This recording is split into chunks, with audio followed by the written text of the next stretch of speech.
Алғашқы күнімен сондай-ақ барлықтарыңыз мінекей нәзік жанды болғандықтан келе жатырған 8 наурыз халықаралық әйел қыздар мерекесімен шын жүректен құттықтаймын.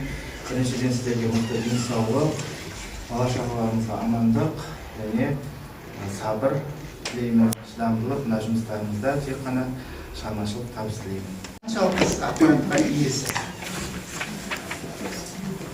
Одан кейін жауаптары көрсетіліп, сонымен өздеріңді тек қана 100%, 80% жауап бергендер болса, орындарынан тұрып айтуға болады. Қол шапалақтап қоямыз. 70%-дан жоғары болса да керемет жетістік.